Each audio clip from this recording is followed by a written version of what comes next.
Assalamualaikum warahmatullahi wabarakatuh. Selamat sore sahabat BKM FM dimanapun Anda berada.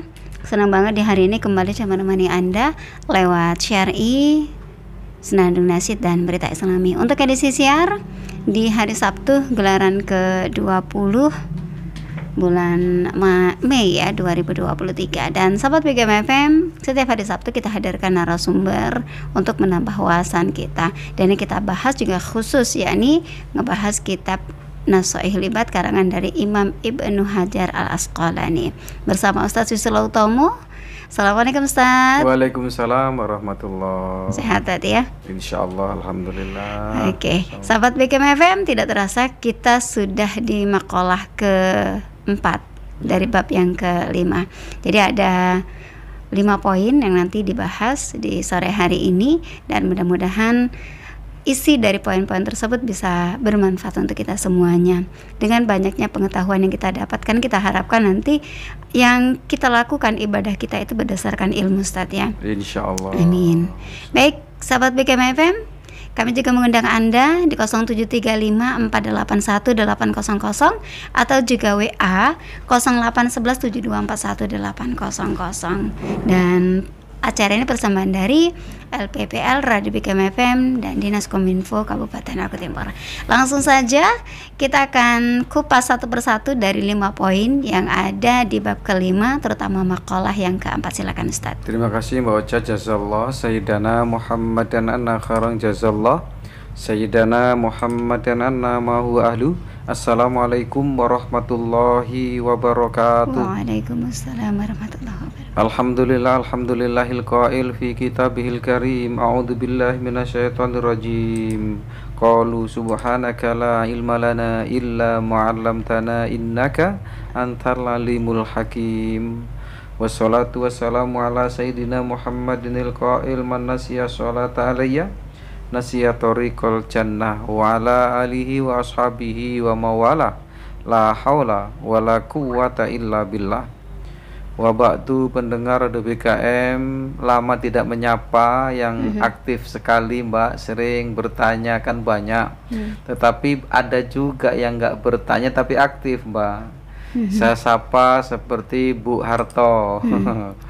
Selamat mendengarkan. Ada Bu Masfina, selamat mendengarkan. Ada Bu Akomah Batu Raja, selamat mendengarkan. Dan masih banyak yang lainnya seperti Bapak Rubai. Insya Allah, semoga sore ini kita semua pendengar DBKM dimanapun Anda berada diberkahi Allah dengan ilmu yang berguna insya Allah.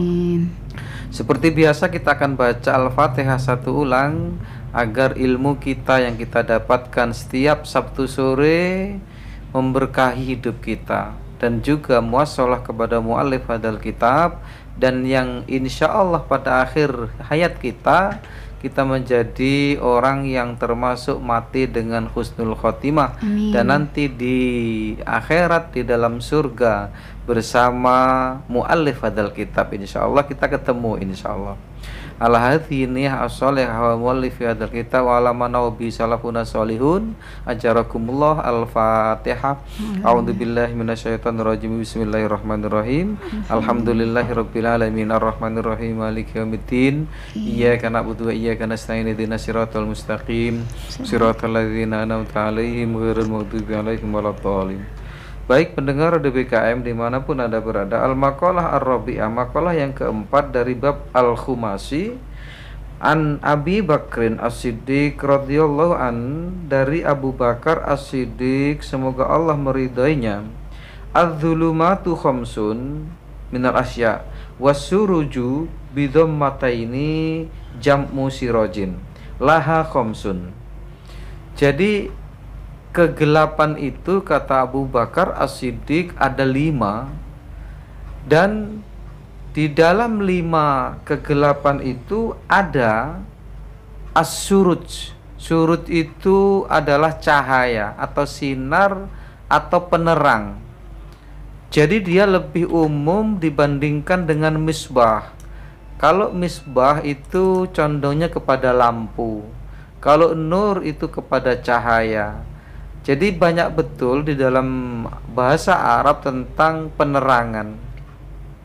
Kolbun itu nawir gitu. Nawir itu nur, berarti dikasih cahaya yang berupa cahaya hati, itu nur. Biasanya memakai nur. Tetapi begitu zulmah, zulmah itu zulmahnya kehidupan, baik kehidupan itu nyata ataupun kehidupan itu tidak nyata, itu pakai istilah suruj.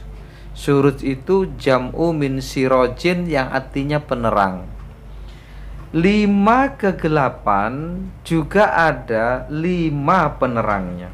Yang pertama, hubbud dunya zulmatun, bahwa cinta kepada dunia itu adalah kegelapan. Maksudnya apa? Kita lihat di sini syarahnya dari Imam Nawawi, li'annahu yuqi'u fis syubuhat thumma fil makruhat thumma fil mahrumat, bahwa hubbud dunya, cinta kepada dunia itu disebut sebagai kegelapan karena di dalam kecintaan. Jadi domir li'annahu, hu ini bukan kembali kepada zulmah, bukan kembali kepada dunia.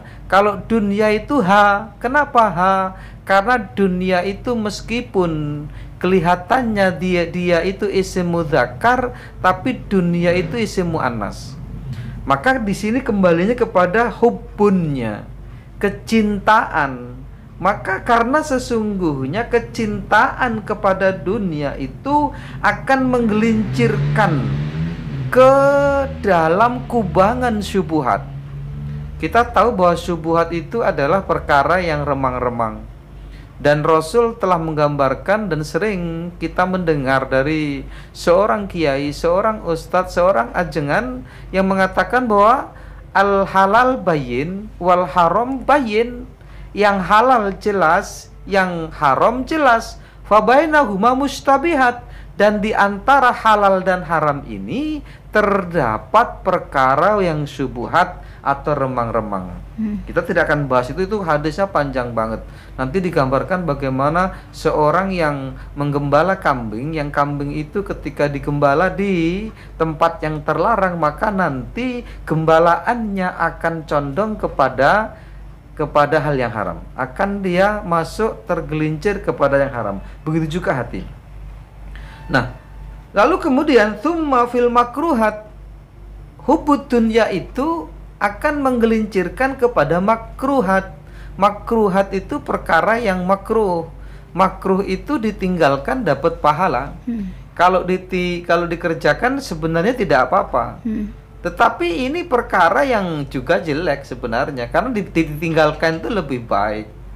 Ma yuthabu ala tarkihi, justru meninggalkannya itu dapat pahala. Wala yu'aqabu ala fili, dan dia tidak dikasih apa-apa, artinya tidak apa-apa ketika dia mengerjakannya. Dan yang terakhir, tsumma fil mahrumat, bahwa kecintaan kepada dunia itu sering menggelincirkan manusia kepada hal-hal yang haram.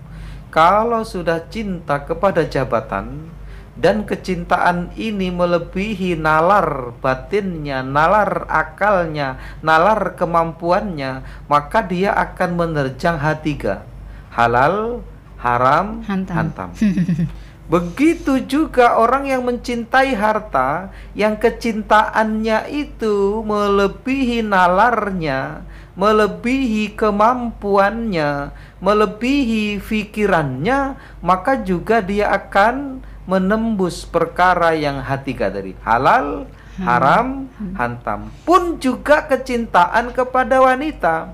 Orang-orang yang kecintaannya kepada wanita tanpa melihat kemampuan, tanpa melihat akal, tanpa melihat bahwa ini hal yang tabu dan lain sebagainya, maka dia akan juga berbentur dan menerobos yang disebut H3 tadi.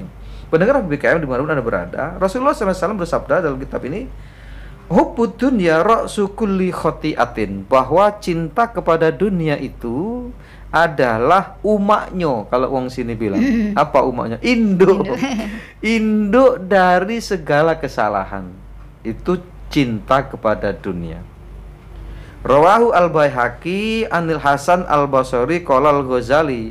Imam al-Ghazali juga menukil tentang hal ini, kama anna hubbaha, sebagaimana bahwa kecintaan kepada dunia ra'su kulli khati'atin, bahwa dia adalah induknya dari segala kesalahan, wa bughdhuha ra'su kulli hasanatin, maka membenci dunia itu adalah induk dari segala kebaikan. Wasiraju lahat taqwa, maka ketika orang dalam kegelapan hubud dunianya, maka di sana sebenarnya ada penerangnya. Apa penerangnya? At-taqwa, yaitu takwa. Takwa itu adalah takut.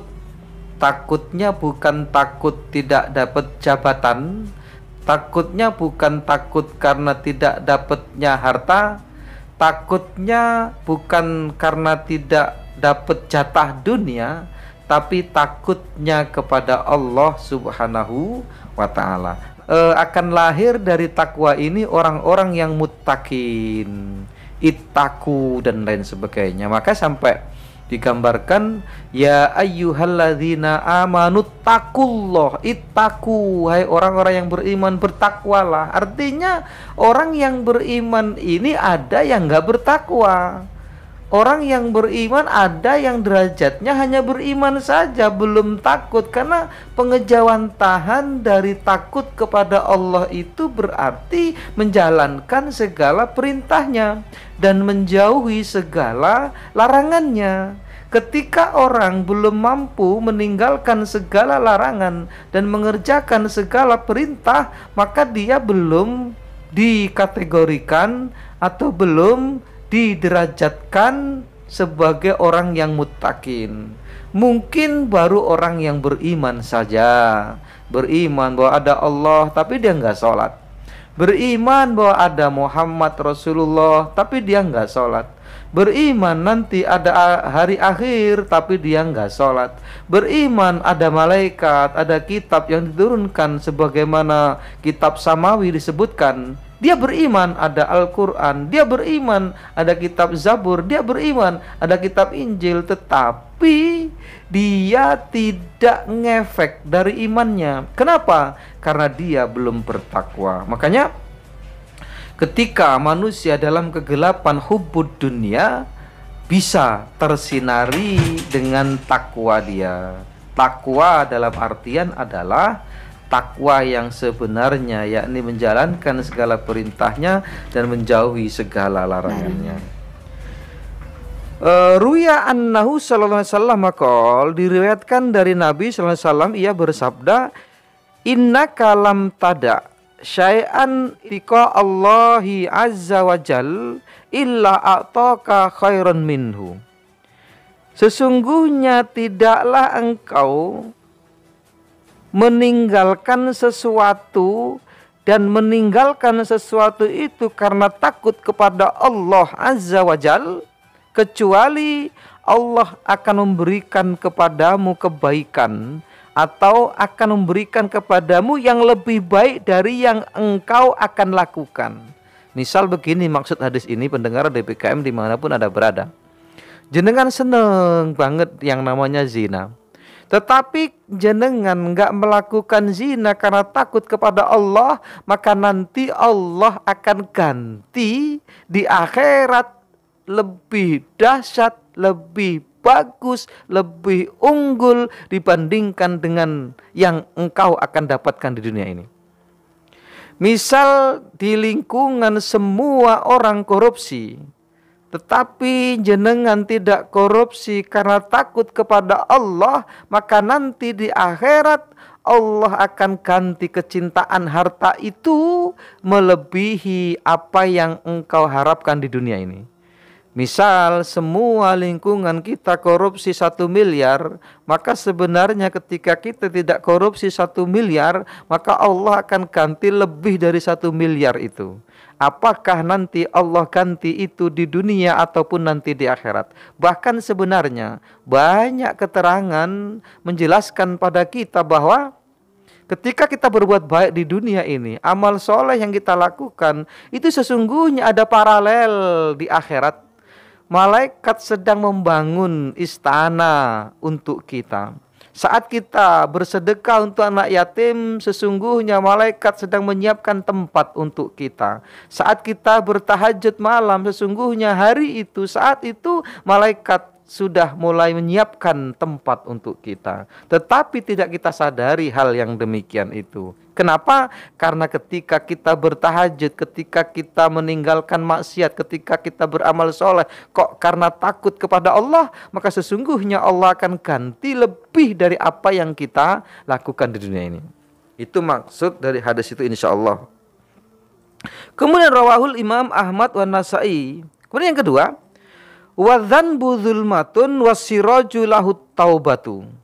Dan dosa itu adalah kegelapan, sementara kegelapan di dalam dosa itu ada penerangnya. Apa penerangnya? Yaitu taubat. Dan kita tidak mungkin masuk dalam ruangan taubat kecuali kita memang berdosa. Berarti memang dosa itu juga takdir ini, Mak. Dosa itu takdir, tapi ketika jenengan melakukan dosa itu bukan takdir. Paham gak, Pak? Adanya dosa, Allah mentakdirkan adanya dosa itu takdir. Tetapi ketika kita berbuat dosa kok mengatakan itu takdir, itu salah. Allah emang ini dosa, jangan lakukan ya. Kok kita melakukan, jangan katakan itu takdir. Tetapi Allah sudah mentakdirkan memang ada dosa. Gitu loh. Ya kalau bisa jangan sampai kita berbuat dosa. Tetapi pun toh kita terlanjur melakukan dosa, ada kelanjutan dari dosa itu sebagai penerangnya agar dosa itu tidak gelap lagi. Apa itu, Mbak? Taubat. Dan taubat yang sesungguhnya itu akan menghapus seluruh dosa. Jenengan dalam usia 50 tahun jenengan berbuat tanpa batas.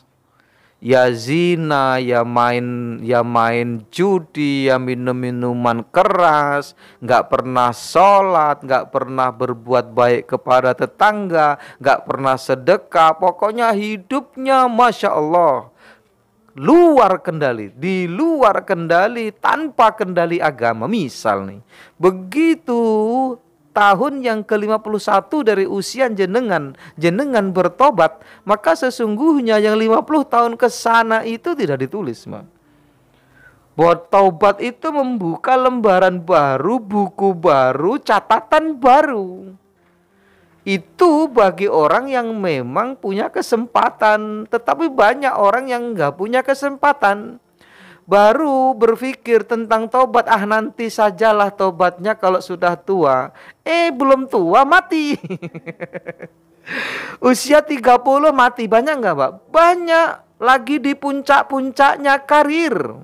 Kalau si artis lagi di puncak-puncaknya nih tuh, duitnya banyak, glamor, hidupnya luar biasa. Bahkan ini, Mbak, apa nih?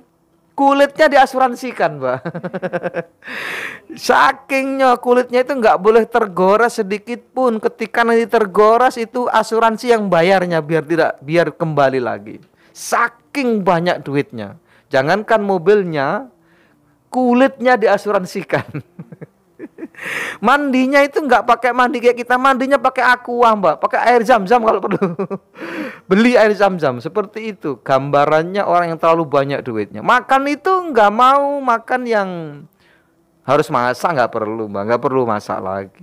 Berpikirnya hari ini makan di mana, bukan hari ini makan apa. Sementara orang-orang yang miskin kan berpikirnya hari ini makan apa tuh. Tapi mereka enggak lagi hari ini makan apa, tapi hari ini makan di mana? Sarapan di Malaysia. Makan siang di Eropa gitu kan. Makan malam di Indonesia gitu nah. Nanti pagi pergi lagi, begitu kerjaannya. Bisnisnya itu luar negeri. Nah, orang-orang yang seperti ini Masya Allah, ingat bahwa semua akan berhenti pada saatnya. Dan sayang kalau sampai kemudian di puncak-puncak itu kemudian mengulur waktu taubatnya, maka jawabannya banyaklah ingat mati, karena ingat mati itu salah satu faedahnya akan cepat-cepat melaksanakan taubat. Sayang kemudian kalau di puncaknya kemudian mati, Masya Allah, naudzubillah tsumma naudzubillah. Ruya annahu sallallahu alaihi wasallam maqal, innal abda idza akhta'a khati'atan nuktat fi qalbihi nuktatun sauda. Kata Rasulullah di dalam sebuah hadis, sesungguhnya seorang hamba itu jika dia bersalah, dan bersalahnya itu satu kesalahan, misal khotiatan, nuktat itu akan terlukis fi qalbihi nuktatun sauda, akan terlukis tinta hitam di dalam hatinya. Hitam, satu titik hitam gitu. Nah, fa idza huwa naza'a fastaghfara wa taba saqura qalbuhu. Ketika dia melepaskan titik hitam di hatinya tadi dengan cara beristighfar kepada Allah, kemudian Allah mengampuninya, saqula qalbuhu, maka hatinya akan jernih. Dan kita lihat di sini, fa in ada zida fiha hatta ta'luwa ala qalbihi. Kalau setelah dia membersihkan dengan istighfar, dengan bertaubat, lalu taubatnya diterima, titik hitam di hatinya itu hilang, kok kemudian dia melakukannya kembali, maka titik itu akan kembali ada, Mbak. Seperti itu. Wahuwaron, dan itu akan menutupi, rona itu menutupi, Mbak. Menutupi hatinya, begitu terus, kesalahan sekali Allah beri titik satu, gitu kan? Nggak sempat bertaubat, nggak sempat beristighfar, sudah berbuat jahat lagi, titik lagi satu, berbuat jahat lagi, titik lagi satu. Makanya semakin asik dia, semakin asik, semakin euforia dengan dosa, maka kolbunya itu akan hitam, Mbak. Hitam oleh apa? Hitam oleh satu titik. Karena sesungguhnya seluruh apapun itu dari satu titik, Mbak. Garis itu adalah titik yang dikumpulkan lurus. Dan sebenarnya tulisan itu juga berawal dari titik. A itu juga titik yang digabungkan menyerupai huruf A, maka dibaca A. Alif, ba itu juga titik-titik yang digabungkan. Jadi apapun berawal dari titik. Seperti Nur Muhammad, terjadinya alam raya ini juga setitik cahaya, Mbak. Bahasanya setitik cahaya. Dari setitik cahaya inilah Allah menjadikan alam raya. Artinya setitik cahaya Rasulullah itu sebagai cikal bakal alam raya ini. Gitu, Mbak. Maka konsep apapun itu dari sebuah titik. Dan jangan remehkan titik. Karena dari titik ini ketika berkumpul jadi banyak. Gitu loh. Pasir dikumpulkan jadi banyak. Bisa jadi bangunan gitu kan. Pasir itu kecil, tapi begitu temennya dikumpulkan jadi banyak. Begitu juga kesalahan manusia. Ketika meremehkan kesalahan kecil, yang kesalahan kecil itu juga nanti ada titiknya kecil di hati. Kecil, tidak istighfar. Kemudian besok lagi agak besar. Besok kecil lagi, ya Allah memberikannya titiknya kecil. Kalau hatinya sudah penuh dengan titik hitam karena dosa yang dilakukan. Nah, ini di sini. Qala ta'ala kalla bal rona ala kulubihim makanu yaksibun. Hai, ingatlah, sungguh hati mereka sudah tertutup dengan apa-apa yang mereka usahakan. Maksudnya usaha apapun itu akan menjadi hitam hatinya Karena sudah rona, sudah ditutupi oleh kesalahan-kesalahan yang digambarkan ketika orang melakukan kesalahan, titik satu. Melakukan lagi kesalahan, titik dua, dua titik, tiga titik, sampai akhirnya hati itu menjadi hitam legam. Ketika hati itu sudah tidak ada lagi merahnya, naudzubillah tsumma naudzubillah. Berarti dia tersesat di dunia ini, apalagi nanti di akhirat akan mendapatkan siksa yang luar biasa. Rawahu al-Imam Ahmad wa Tirmidzi wa Ibnu Majah wa Nasa'i wa Ibnu Hibban wal Hakim. Kemudian yang ketiga, wal qabru dzulmatun wasiraju lahu la ilaha illallah Muhammadur Rasulullah. Bahwa kubur itu adalah kegelapan, cahayanya adalah qaulu la ilaha illallah Muhammadur Rasulullah. Maka sebagian toriko, ada beberapa toriko itu ketika melafalkan kalimah thayyibah itu dilanjutkan, Pak. Bukan hanya la ilaha illallah, la ilaha, enggak, la ilaha illallah Muhammadur Rasulullah, la ilaha illallah Muhammadur Rasulullah. Berarti beliau-beliau itu mengamalkan apa yang disampaikan oleh Abu Bakar As-Siddiq ini.